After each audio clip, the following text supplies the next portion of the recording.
আসসালামু আলাইকুম রাহমাতুল্লাহ। আশা করি সকলে ভালো আছেন।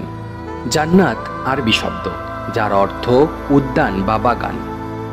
ইসলামে এটি সেই স্বর্গ বা পরকালীন সুখের স্থান যেখানে ধর্মপ্রাণ ও সৎকর্মশীল মানুষদের পুরস্কার স্বরূপ রাখা হবে।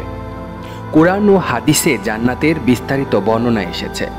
আজকের ভিডিওতে আমরা কোরআন ও হাদিস থেকে জান্নাতের সৌন্দর্য এবং জান্নাতি ব্যক্তির 10টি বৈশিষ্ট্য নিয়ে আলোচনা করব।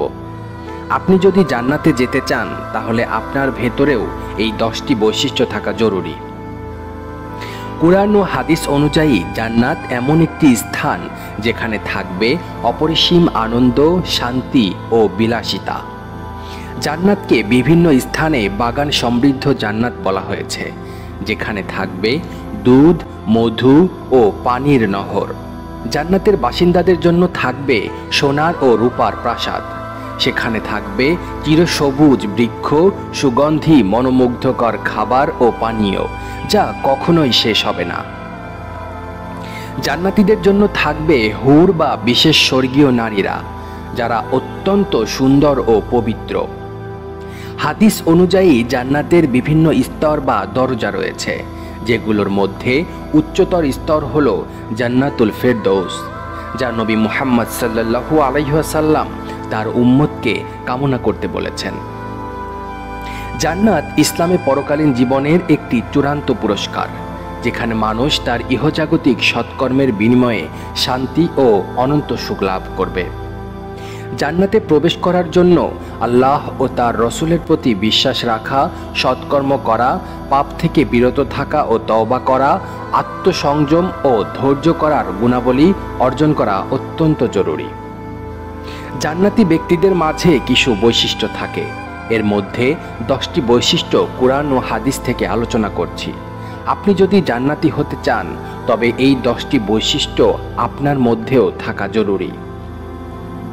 1 নম্বর বৈশিষ্ট্য হলো আল্লাহ ও তার প্রতি ঈমান ও তাকওয়া। ঈমান হলো আল্লাহ, তার ফেরেশতাগণ, কিতাবসমূহ, রাসূলগণ, কিয়ামত ও তাকদীরে বিশ্বাস স্থাপন করা। তাকওয়া হলো আল্লাহর ভয় ও তার বিধান মেনে চলা। আল্লাহ পাক কোরআনে বলেছেন, যারা ঈমান এনেছে ও সৎকর্ম করেছে তাদের জন্য রয়েছে জান্নাত, যেখানে তারা স্থায়ী হবে। সূরা আল বাকারা আয়াত 82। রাসূলুল্লাহ সাল্লাল্লাহু আলাইহি ওয়াসাল্লাম বলেছেন, যে ব্যক্তির অন্তরে খাঁটি ঈমান নিয়ে মৃত্যুবরণ করে সে জান্নাতে প্রবেশ করবে। 2 নম্বর বৈশিষ্ট্য হলো নামাজ কায়েম করা। নামাজ ইসলামের অন্যতম স্তম্ভ। এটি আল্লাহর সাথে সম্পর্ক দৃঢ় করে এবং পাপ থেকে রক্ষা করে। আল্লাহ পাক কোরআনে বলেছেন, যারা বিনয়ের সাথে নামাজ আদায় করে তারাই সফল। সূরা আল মুমিনুন আয়াত 1 থেকে 2। রাসূল সাল্লাল্লাহু আলাইহি ওয়াসাল্লাম বলেছেন, নামাজ জান্নাতের চাবিকাঠি, তাই নামাজকে অধিক গুরুত্ব দিতে হবে। 3 নম্বর বৈশিষ্ট্য হলো ধৈর্য ধারণ করা। যে কোনো কাজেই তাড়াহুড়া না করে ধৈর্য ধারণ করলে তার ফল সবসময় ভালো হয়। ধৈর্য হচ্ছে কঠিন পরিস্থিতিতে আল্লাহর ওপর ভরসা রেখে সন্তুষ্ট থাকা এবং অসৎ পথে না যাওয়া। আল্লাহ পাক কোরআনে বলেছেন, নিশ্চয় আল্লাহ ধৈর্যশীলদের সাথে আছেন। সূরা আল বাকারা আয়াত 153। রাসূলুল্লাহ সাল্লাল্লাহু আলাইহি ওয়াসাল্লাম বলেছেন, যে ব্যক্তি ধৈর্য ধারণ করবে আল্লাহ তাকে ধৈর্য দান করবেন। ধৈর্যশীলরা কখনো পথভ্রষ্ট হয় না, তারা সব কাজেই সফলতা অর্জন করে। তাই আমাদের উচিত বিপদে ধৈর্য ধারণ করা এবং এক আল্লাহর ওপরেই বিশ্বাস রাখা। 4 নম্বর বৈশিষ্ট্য হলো সত্যবাদিতা ও আমানদারিতা। সত্যবাদিতা জান্নাতের পথে নিয়ে যায় আর মিথ্যা জাহান্নামের দিকে ধাবিত করে। আল্লাহ পাক কোরআনে বলেছেন, হে ঈমানদারগণ, আল্লাহকে ভয় করো এবং সত্যবাদীদের সাথে থাকো। সূরা আত-তাওবা আয়াত 119। রাসূলুল্লাহ সাল্লাল্লাহু আলাইহি ওয়াসাল্লাম বলেছেন, সত্যবাদিতা জান্নাতে নিয়ে যায় এবং মিথ্যা মানুষকে জাহান্নামের দিকে ধাবিত করে। তাই আমাদের উচিত মিথ্যা থেকে বিরত থাকা এবং সর্বদা সত্য কথা বলা, কেননা সত্য মানুষকে সবসময় সঠিক পথে নিয়ে যায়। 5 নম্বর বৈশিষ্ট্য হলো দানশীলতা ও পরোপকারিতা। আল্লাহর পথে দান করা ও মানুষের উপকার করা জান্নাত লাভের মাধ্যম। আল্লাহ পাক কোরআনে বলেছেন, যারা আল্লাহর পথে ব্যয় করে তাদের জন্য রয়েছে মহাপ্রতিদান। সূরা আল বাকারা আয়াত 261। রাসূলুল্লাহ সাল্লাল্লাহু আলাইহি ওয়াসাল্লাম বলেছেন, দানশীল ব্যক্তি জান্নাতের নিকটবর্তী হয়। আমরা বেশি বেশি দান করব। বিশেষ করে রমজান মাসের দান আল্লাহর কাছে বেশি প্রিয়। তাই আমরা রমজান মাসে বেশি বেশি দান করব এবং আল্লাহর প্রিয় বান্দা হয়ে জান্নাতে যাওয়ার জন্য প্রস্তুত হব। 6 নম্বর বৈশিষ্ট্য হলো গুনাহ থেকে বেঁচে থাকা। জান্নাতের পথে চলতে হলে হারাম ও গুনাহ থেকে নিজেকে দূরে রাখতে হবে। কেননা হারাম কাজের মধ্যে থাকা এবং গুনাহে লিপ্ত থাকা ব্যক্তি কখনো জান্নাতে প্রবেশ করবে না।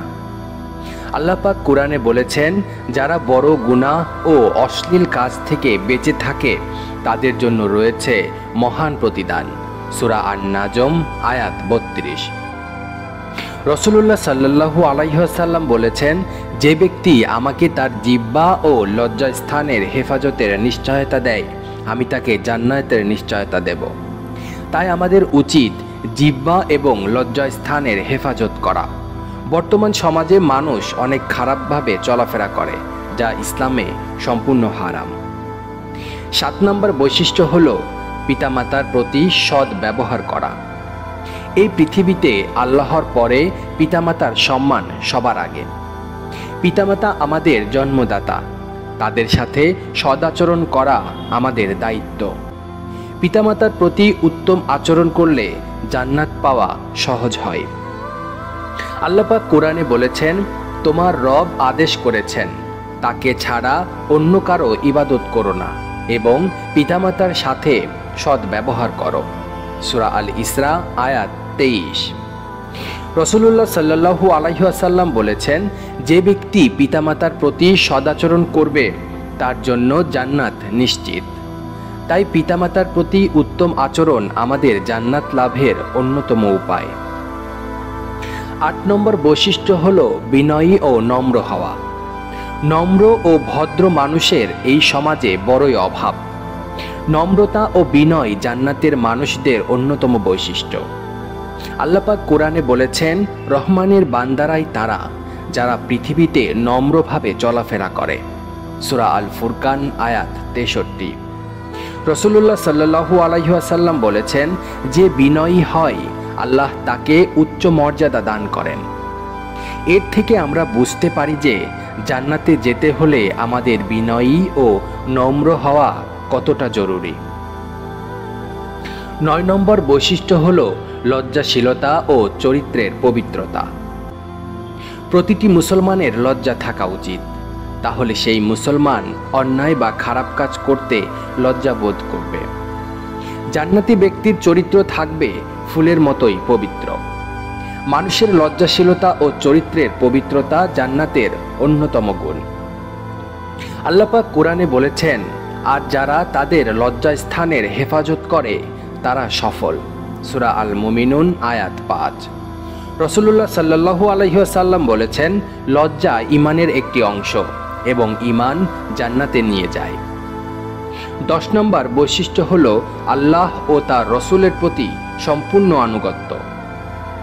মহান আল্লাহ ও রসুলের আদেশ মেনে চলাই জান্নাতে যাওয়ার মূল চাবিকাঠি। আল্লাহ পাক কোরআনে বলেছেন যে কেউ আল্লাহ ও তার রসুলের আনুগত্য করে সে জান্নাতে প্রবেশ করবে। সূরা আন-নিসা আয়াত 13। রাসূলুল্লাহ সাল্লাল্লাহু আলাইহি ওয়াসাল্লাম বলেছেন, আমার উম্মতের সবাই জান্নাতে প্রবেশ করবে যারা আমার অনুসরণ করবে। এই গুণাবলী অর্জন করলে একজন মুসলিম জান্নাতের উপযুক্ত হতে পারে। আল্লাহ আমাদের সবাইকে এই গুণগুলো অর্জনের তৌফিক দান করুন এবং জান্নাতের বাসিন্দা করুন। আমিন। আজকের মতো এখানেই শেষ করছি, দেখা হবে পরবর্তীতে। আল্লাহ হাফেজ।